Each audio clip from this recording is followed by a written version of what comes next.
Saludos. Primero felicitar a Gala por su aniversario, 20 años, que lo hace con un gran equipo.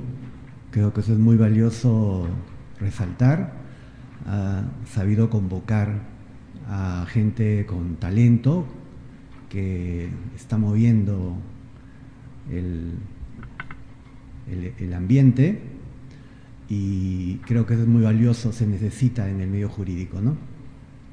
En segundo lugar, también quiero felicitarla porque al celebrarlo, lo haces con esta actividad académica, con este espacio que tanto se necesita de intercambiar ideas, y de alguna manera estás agrandando un elemento sustancial del entorno que siempre ha sabido promover Arsenio, con esos sábados jurídicos.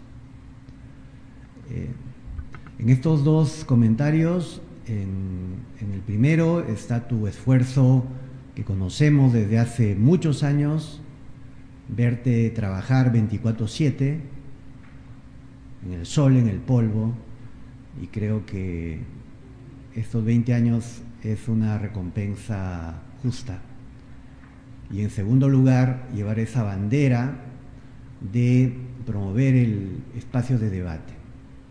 Y en tercer lugar, también quiero felicitarte porque lo haces con este tema de decisión o motivación racional que conecta con la prueba racional.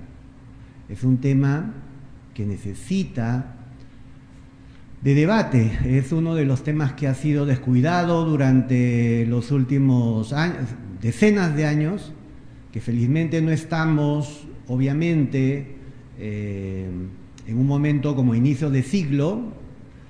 Han pasado muchas cosas los últimos 25 años, felizmente tenemos sobre qué pararnos, al extremo que hoy día tienes prácticamente una discípula de Diego Deivecchi en tu entorno, tú misma haciendo esfuerzos no solamente por participar y convocar, sino aportando para que estos eventos se materialicen.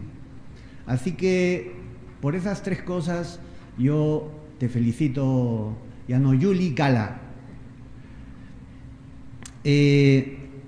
Vengo a hablar de un tema, desde mi punto de vista, central en esta temática de motivación y racionalidad de la prueba.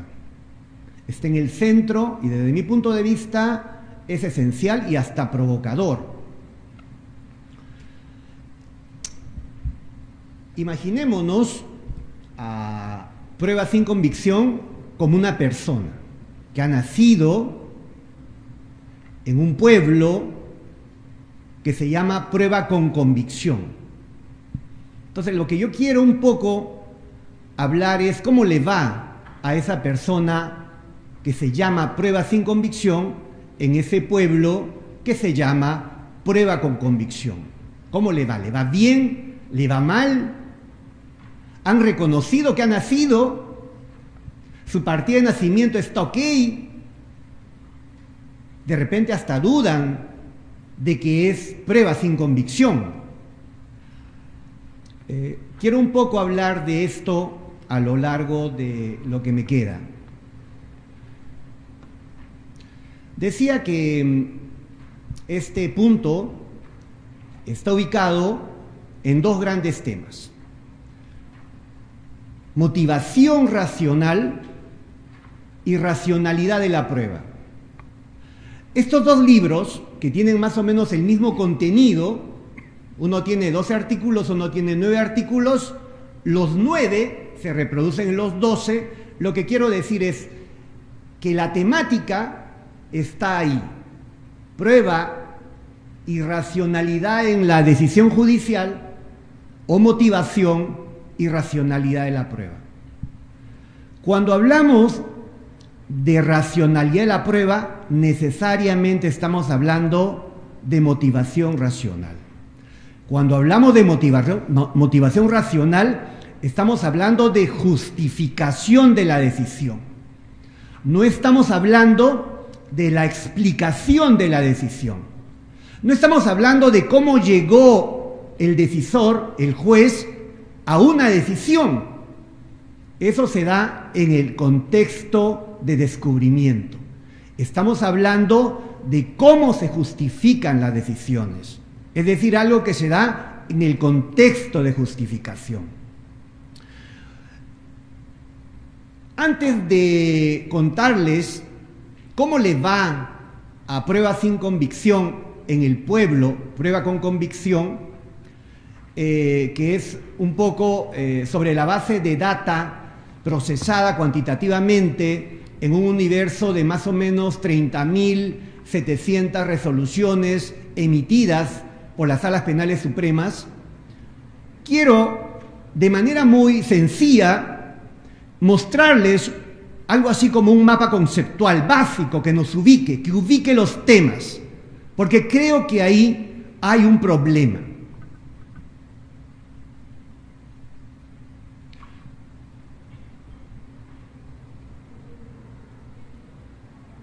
He escogido este tema y creo que esto es un tema bastante interesante, porque ustedes saben que en agosto del 2021 una sala suprema adopta como estándar probatorio uno propuesto por Jordi Ferrer en su libro Prueba sin convicción,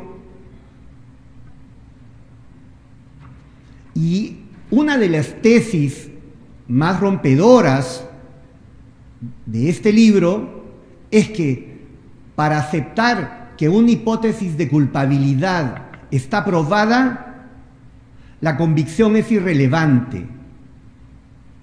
La convicción podrá interesar a uno, al amigo, pero a efectos justificatorios no tiene ninguna relevancia.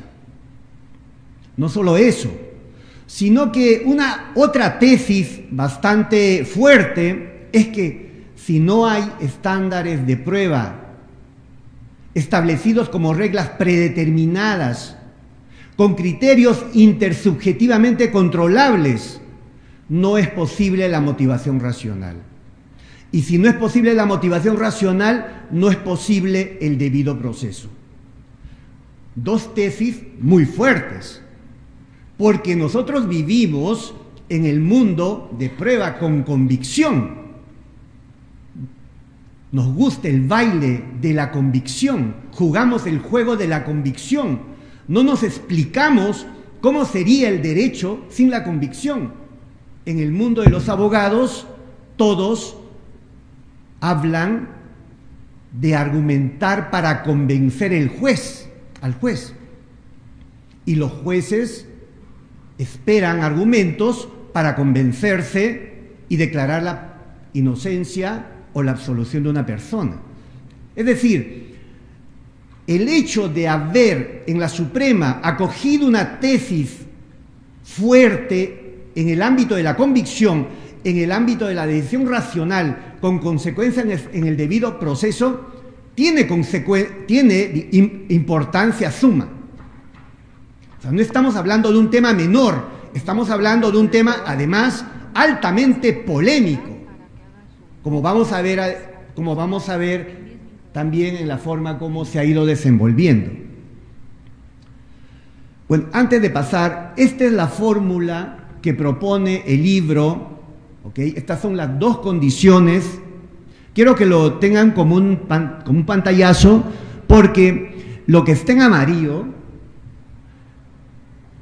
luego vamos a hablar un poco de eso, pero tengan en cuenta que lo que está en amarillo no está consignada en la casación de agosto del 2021, que asume como estándar de prueba de condena este estándar de prueba. Y este vacío, cuando el año 23, en noviembre, las salas reunidas, los vocales reunidos en acuerdo plenario, adoptan como doctrina legal, este vacío se mantiene. Y este vacío no es cualquier cosa. Es el componente central del estándar de prueba. Que las predicciones que se elaboran a partir de la hipótesis formulada sean confirmadas. El grado de corroboración es el corazón de la actividad probatoria y luego de la decisión probatoria.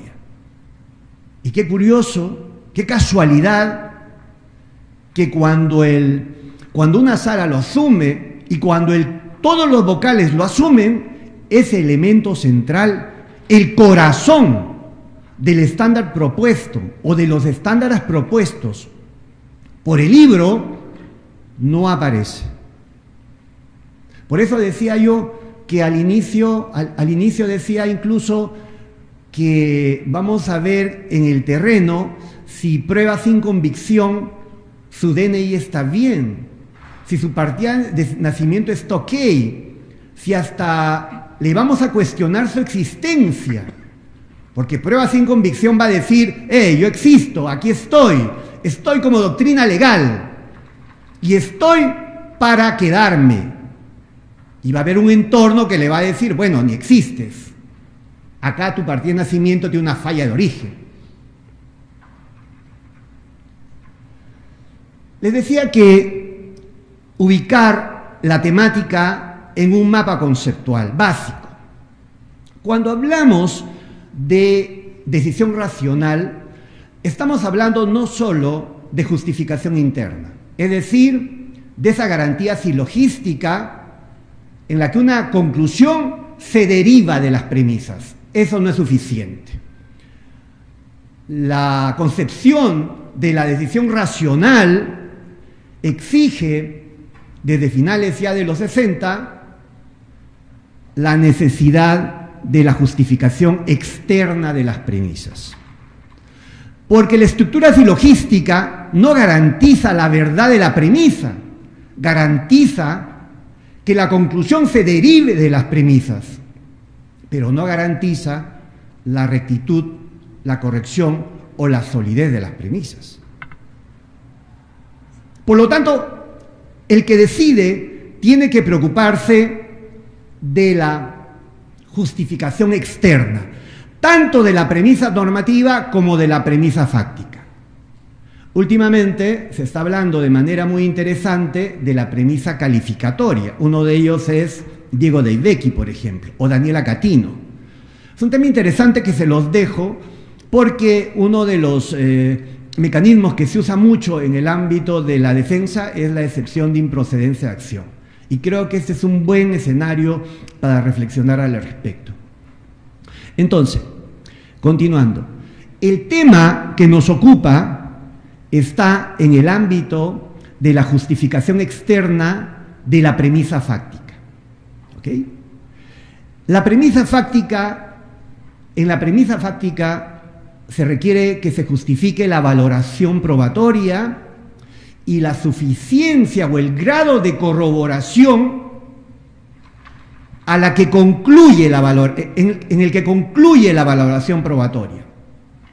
Ustedes saben que la valoración probatoria está compuesta de una valoración individual de la prueba que apunta a identificar la fiabilidad de la prueba misma y en relación a los otros elementos de prueba.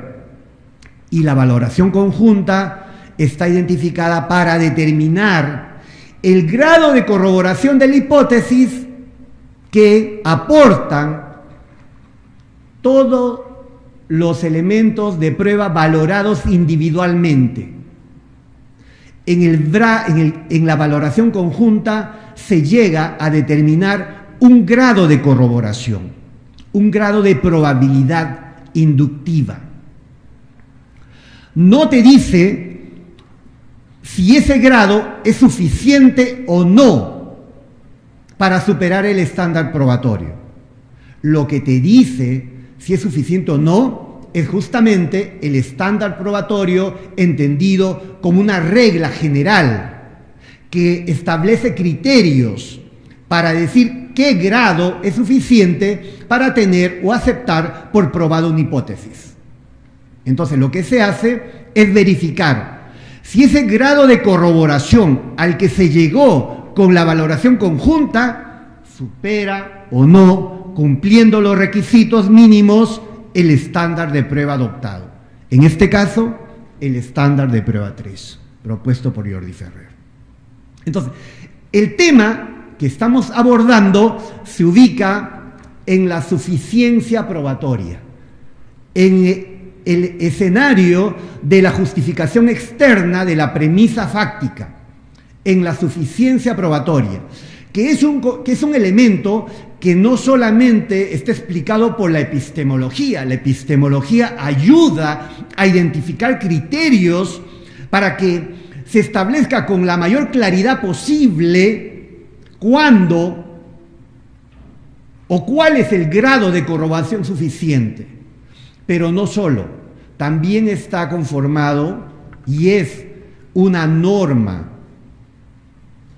que debería ser dictada por el legislador, porque no solamente decide cuestiones de conocimiento, cuestiones epistemológicas, sino cuestiones políticas.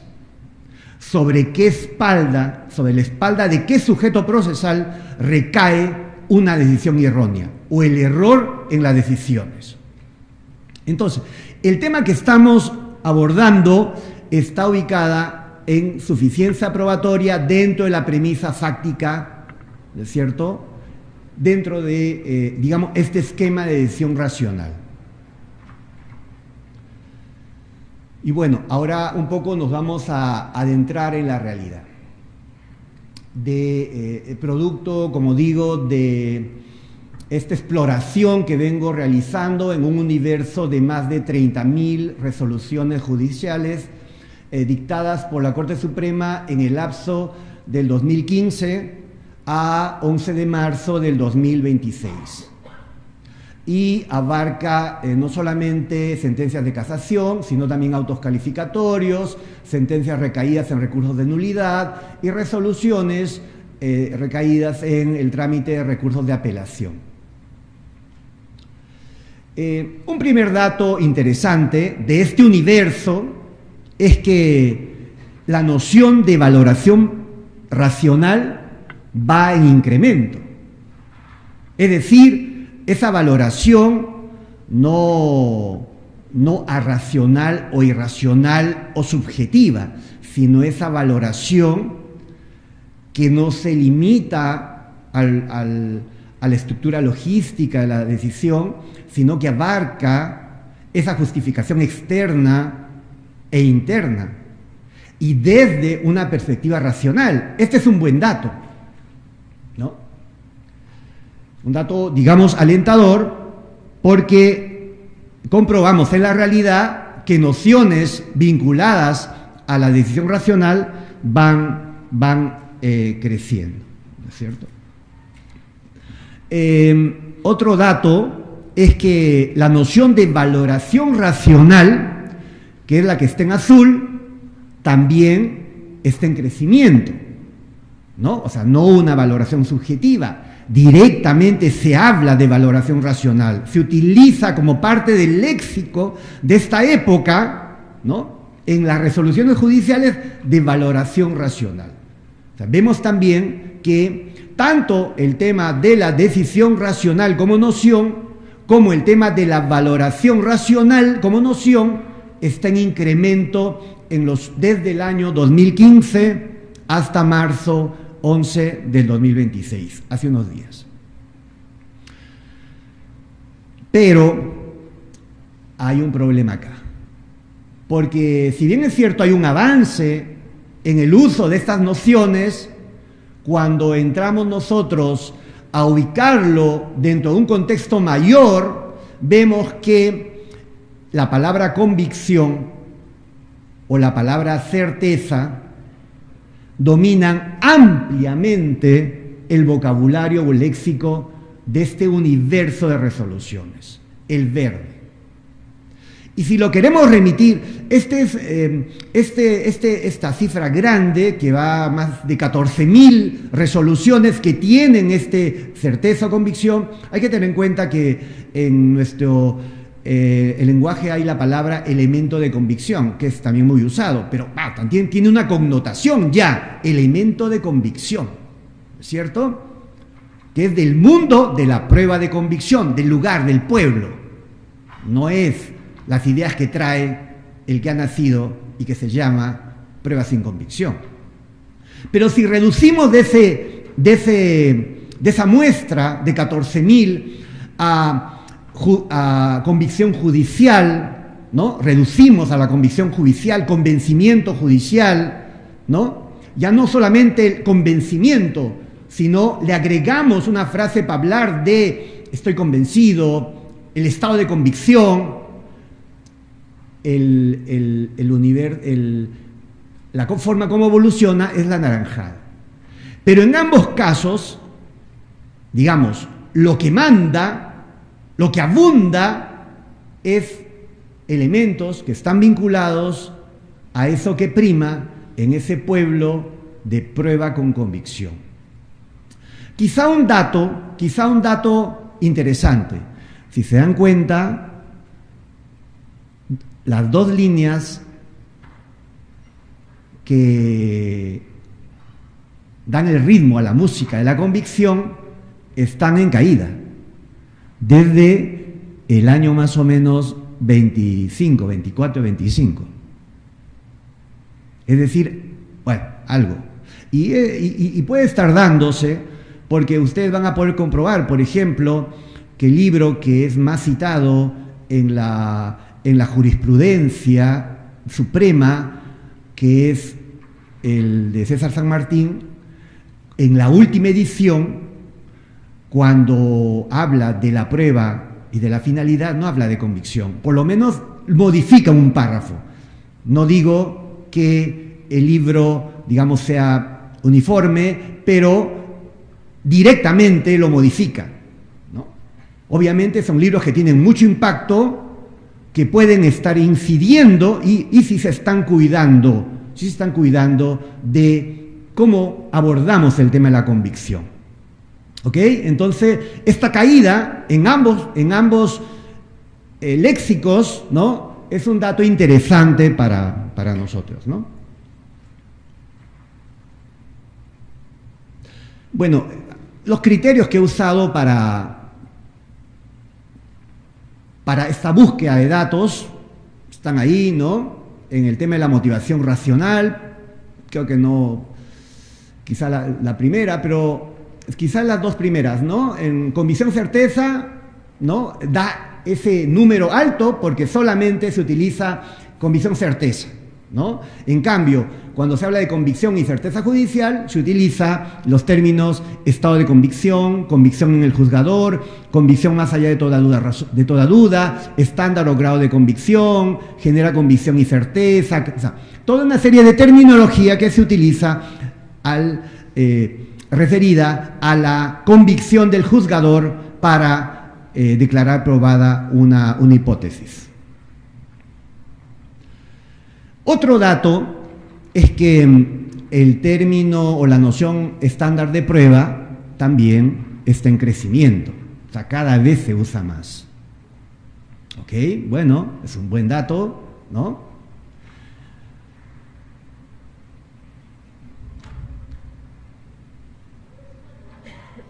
Y el otro dato también, que el más allá de toda duda razonable también es una noción que va en crecimiento. Tiene una caída ahí a partir del 24, 25, no encuentro todavía una explicación, pero es una frase que está ampliamente difundida en las resoluciones, pero hay el detalle de que está conectada con la convicción o la certeza. O sea, la conexión al estándar de prueba con criterios epistémicos intersubjetivamente controlables es mínimo.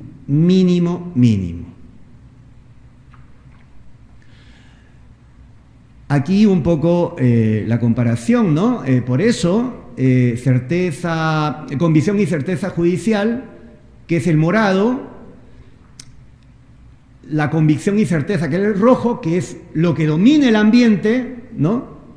El estándar de prueba, el verde, y el más allá de toda duda razonable. Miren, ¿ve? O sea, qué diferencia enorme hay entre prácticamente casi todo el uso de la noción máxima, más allá de toda duda razonable, se encuentra en este universo dominado por este estado subjetivo de convicción, que, como he dicho, para el estándar de prueba asumido como doctrina legal es irrelevante, no importa, no se requiere como una condición necesaria, menos suficiente, la convicción para tomar una decisión si una hipótesis está probada de manera suficiente. Aquí hay un dato también interesante en la realidad. El año 2017 se encuentra ya en 3 sentencias. La primera del 1 de febrero del 2017, una sala, la sala transitoria, asume un estándar de prueba propuesto por Jordi Ferrer. Es decir, una sala en 3 resoluciones dice el estándar de prueba es este que propone Jordi Ferrer en su libro Valoración racional de la prueba, para lo cual no se requiere convicción. ¿Ok? El mismo año, en noviembre, aparece una cita. Una cita. Es la que está en amarillo. La prueba es aquella actividad de carácter procesal cuya finalidad consiste en lograr la convicción del juez acerca de la exactitud de las afirmaciones de hecho operadas por las partes en el proceso. ¿Okay? Esa es una frase de Gimeno Sendra. Gimeno Sendra es uno de los procesalistas más citados por los Supremos. ¿Ok? Esa frase nace en noviembre del 2017 y se reproduce en diversas sentencias, muy fuerte, ¿no es cierto? Es un componente fuerte del baile prueba con convicción, algo así como el baile inolvidable que estamos todos bailando este verano, ¿no es cierto? Y un dato curioso, el año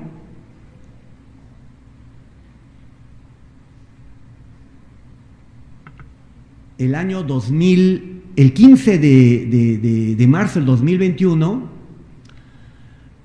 se empieza a citar una cita del profesor Talavera, consignada en un libro que él tiene sobre la prueba en el proceso, en la edición de la MAC incluso, ¿ok? En la que señala que, citando a Jordi Ferrer, dice: una concepción racionalista acerca de la prueba consiste en A, la averiguación de la verdad como objetivo institucional de la actividad probatoria; B, la aceptación del concepto de verdad como correspondencia; C, el recurso a metodologías y análisis propios de la epistemología general para la valoración probatoria, sin desconocer la concurrencia de algunas normas jurídicas como criterios racionales para la valoración dentro de un sistema de libre apreciación. Un detalle, si se dan cuenta, para estas premisas la convicción no juega. No es necesaria la convicción para la concepción racionalista de la prueba postulada por Jordi Ferrer, citada por el libro del profesor Talavera. Pero ¿cómo estos dos componentes, una, la de Gimeno Sendra, hacen clic con, pero ¿cómo se explica Porque es como, no sé, un matrimonio entre un mero murique y un cuy de Huancayo. O sea, no pueden, no. Pero cómo se juntan, ¿ok? Y conviven, ¿no es cierto? A lo largo del tiempo, la última resolución que es citada con esta pareja, ¿ok? Imposible, esta pareja imposible, es del 30 de julio del año 2025. O sea, ya con doctrina legal, ya con la casación del 21, esta, vamos a llamar, algo contra la naturaleza, digamos, todavía andan bien de la mano. ¿Ok? Última. ¿Ok? Es un tema inexplicable, ¿no? Obviamente estoy diciendo cosas muy polémicas porque estoy seguro que muchos les gusta el baile inolvidable. Y miren acá se da esta ruta de estas dos ideas, ¿no? El 2016 surge la de Gimeno Centra, la prueba, la convicción. El 21 aparece la de Talavera y luego bailan el baile del verano. Sí, y hasta julio del año pasado. ¿Cómo se explica? No sé, ¿no? Bueno, les decía al inicio que cuando la Suprema asume el estándar 3 como estándar de prueba para condena, omite esa frase en rojo. O sea, dice, la hipótesis para declarar probada o suficientemente probada una hipótesis de culpabilidad, se requiere que la hipótesis debe ser capaz de explicar los datos disponibles integrándolos de forma coherente. ¡Puc! Se pasa de frente. Debe haberse refutado la hipótesis alternativa formulada por la defensa y bueno, y continúa. Omite la parte roja. Es el corazón. Es algo así como, o sea, pues uno va a pedir un chaufa y le piden que me den sin arroz. Chaufa sin arroz no existe, ¿no? Bueno, hay chaufa de quinoa también, pero digamos, chaufa, ¿no? ¿Qué estaría pasando? ¿Qué hay detrás de eso? ¿Hay una intención hay una falta de incomprensión? ¿Una falta de comprensión? ¿Hay confusión? Yo en algún momento le pregunté al profesor San Martín de esa omisión. Él me dijo que era una omisión menor, que en realidad era el estándar de prueba que claramente está establecido en el libro de Jordi. Es decir, era un error material. ¿Ok? Pero ¿qué estaría ocasionando esto? Si uno lee, claro, uno puede dudar de si es el estándar 3, es el estándar 2, porque todos se parecen más o menos, porque ojo, Jordi propone 3 estándares de prueba para dar contenido al más allá de toda duda razonable. Y ojo, la terminología usada epistémica para formular el estándar no es del uso común del lenguaje de los abogados, vienen de la epistemología y de la filosofía de la ciencia. El mismo Jordi lo ha dicho, para formular, yo me inspiré en Jonathan Cohen y en Karl Hempel, ¿no? Y probablemente sean autores que muy pocos hayan escuchado, ¿cierto? Entonces, ¿qué hay? ¿Qué está pasando? ¿Es un problema de un lenguaje chino que está ingresando? Sí lo entendemos, pero no lo podemos reformular. ¿Qué está pasando? ¿Y qué está pasando? Miren, en la Corte, en la Sala Superior Penal Nacional, liquidadora, han habido 3 sentencias en las que expresamente dicen que la Corte Suprema asumió el estándar correspondiente al nivel 2 Este colegiado se sujeta a ese estándar. Pero el estándar asumido no es el estándar 2. El estándar asumido es el estándar 3. ¿Qué pasa? ¿Qué hay?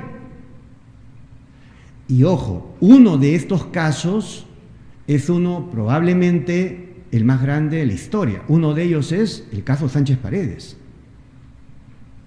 en el que se habría usado un estándar de prueba equivocadamente, entendiendo que era el 2, cuando no era el 2, era el 3 de Jordi. Cuando este tema va a la Corte Suprema, se anula, pero nuevamente, ojo, acá la Corte Suprema pues hubiese hecho una aclaración y decir, oye, por si acaso no es el 2, es el 3, ¿no? Y en la casación que anula, dice, se debe tener en cuenta que una hipótesis estará probada si cumple con 3 requisitos: no haber sido refutada por las pruebas disponibles, haber sido confirmada por las pruebas disponibles y ser más probable que cualquier otra hipótesis alternativa sobre los mismos hechos. Un primer dato, el rojo, el estándar 3 exige o tiene como presupuesto la hipótesis alternativa formulada por la defensa. No cualquier hipótesis. O sea, acá la Suprema lo que pudo haber hecho es ir perfilando lo que ya asumió como doctrina legal o ya asumió una sala, pero amplía el tema. Y lo hace citando a el libro del profesor San Martín, ¿no? La página y todo, ¿no? En el que el profesor San Martín hace algo así como un resumen del estándar de prueba. Y cuando hablamos de estándar de prueba hay que ser muy cuidadosos en temas de fórmula, porque lo que están diciendo es una medida lo más clara posible. O sea, yo no puedo, si dice 99 centímetros, estoy obviamente utilizando un lenguaje no apropiado, es una medida, no una medida cuantitativa, es una medida lógica, ¿no? Hay que ser muy cuidadosos en trasladar esos criterios en un resumen, ¿no? Entonces, la Suprema no ayuda a centrar el tema, sino ampliar. Hago un paréntesis. No es, o sea, ok, puede ser que la Suprema se haya equivocado o considere que el estándar de prueba no, ese no va. Hay que volver más exigente o menos exigente, o hay que reformar, pero que lo haga. Lo que está ocasionando estas imprecisiones son que el prueba sin convicción ande medio confundido en el pueblo, prueba con convicción. O sea, ya prácticamente no sabe si existe, ¿no?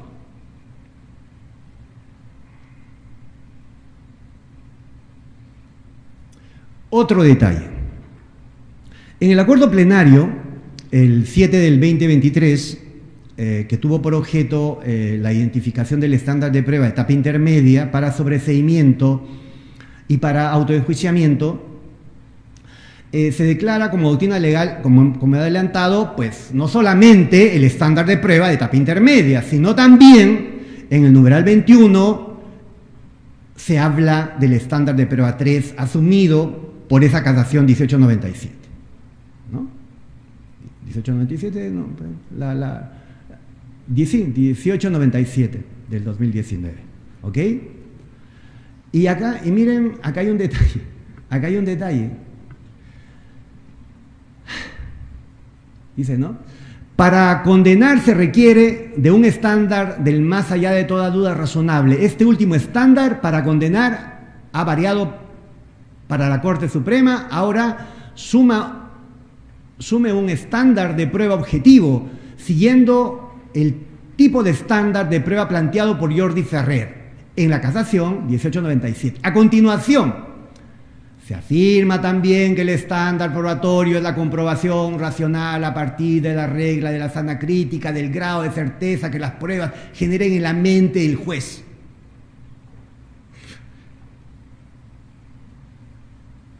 Le mete la convicción o la certeza subjetiva.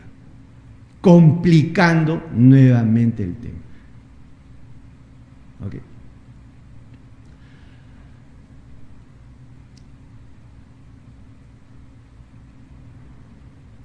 Y, digamos, la tendencia tendría que ser a consolidar lo que ya más o menos está, o a cambiar, ¿ok?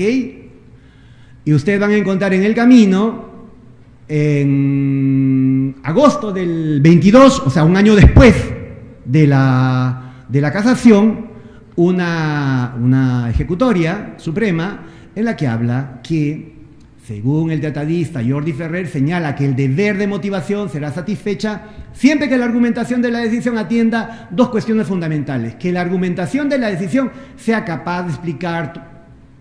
Eso no ha dicho Jordi Ferrer. Y acá citan incluso la página y el libro. Verifiquen. Entonces, algo así como una interpretación, pero es una interpretación en la que algo está pasando. ¿Okay? Lo que tiene que ser explicativa es la hipótesis. Luego uno va a argumentar que esa hipótesis es explicativa. Hay como una confusión de terminología. Y eso está ocasionando que el tema, que ya de por sí complejo, sea más complejo aún. Y lo mismo.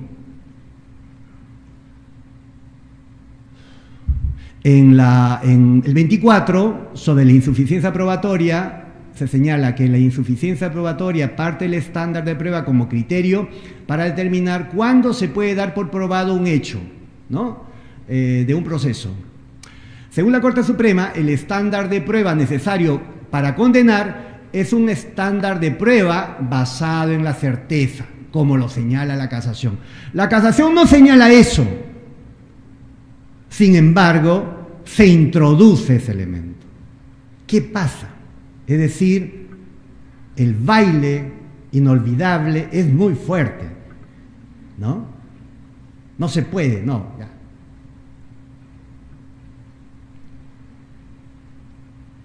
En junio del 24, dice, ¿no? Sin desconocer que existe la tesis de probática basada en criterios que se concentren en la casuística jurisdiccional, sino en la epistemología decisoria, en la cual se requiere alcanzar certeza para obtener la verdad, postulado que, por cierto, se concentra en brindar al juzgador un teorema lógico susceptible de cumplir si se pretende alcanzar la verdad del juicio de decisión bajo el derrotero director de maestro Michele Tarufo, y señala para considerar probada la hipótesis de la culpabilidad, y citan ahí, y bueno, también citan a Ferrer con el estándar de prueba propuesto en uno de los artículos del libro que vimos a continuación. Eso es inexacto. Y nuevamente vamos no en el camino de ir precisando, sino en el camino que nos ayuda a la comprensión. Con el tiempo voy... Ya, gracias.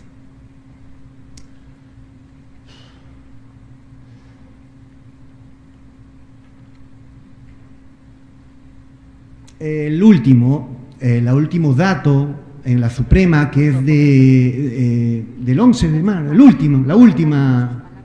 prácticamente la última resolución de estas 39.000 y pico resoluciones, dice que el estándar de prueba que excluya la duda y fija un alto nivel de acreditación de la... a ver, acá hay antes, allá.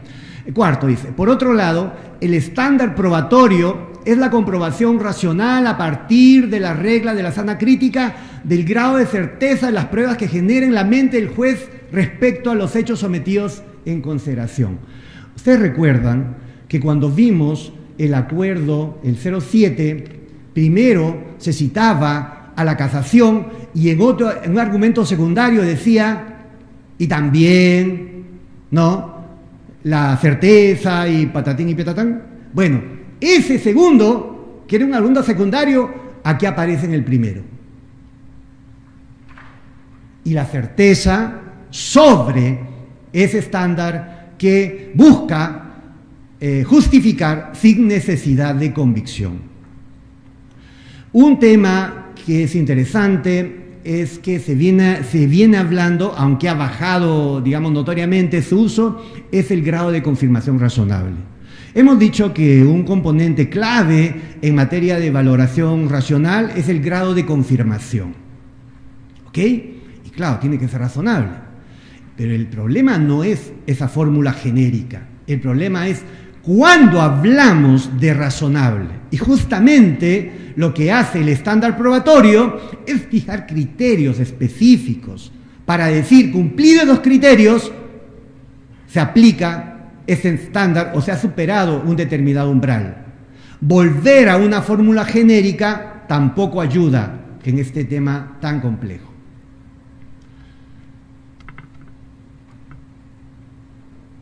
Bueno, un poco, a ver, para acabar. Hemos visto que bien con que el sujeto llamado prueba de convicción ya nació en el Perú. Está medio cojo, quizá, su DNI quizá no está tan legible y quizá la gente pues no lo vea tan claro porque de repente lo colocan, no sé, detrás de un vidrio, no tan claro, pero está. En Brasil se habla de la primavera epistémica, es decir, del éxito, o sea, la evolución positiva de los aportes de Jordi Ferrer en el aspecto del estándar probatorio. Y por eso se habla de primavera epistémica, ¿no? Algo así como una revolución. Obviamente aquí no podemos hablar de una primavera epistémica. Hay avances, definitivamente, y creo que aquí la principal función lo ha llevado la Corte Suprema y con el aporte de quien ingresa en estos momentos, ¿no? Con esa casación conocida que, digamos, es un hito en esta discusión. Hemos visto también que su evolución tiene problemas, se necesita avanzar y se necesita, pues, que actores se sumen a este debate para profundizar, y justamente uno de los espacios para esa profundización son espacios como este. Y yo, para terminar, quiero, como una sugerencia, yo creo que en este debate hay un actor que no está completamente presente, y son los abogados.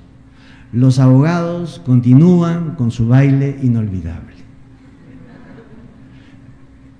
Argumentar para convencer al juez, técnicas, se desgañitan, hacen todo lo posible por apuntar a ese objetivo que estaría instaurado en ese pueblo de prueba con convicción. Los abogados tienen que entrar en el tema y bajo una idea muy sencilla, no quiero poner a debate aún, es una sugerencia.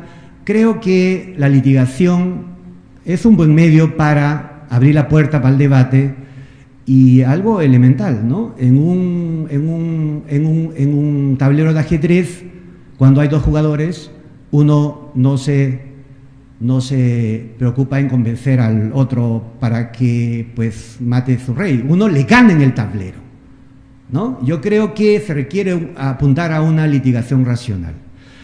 Eso como una invitación, y bueno, creo que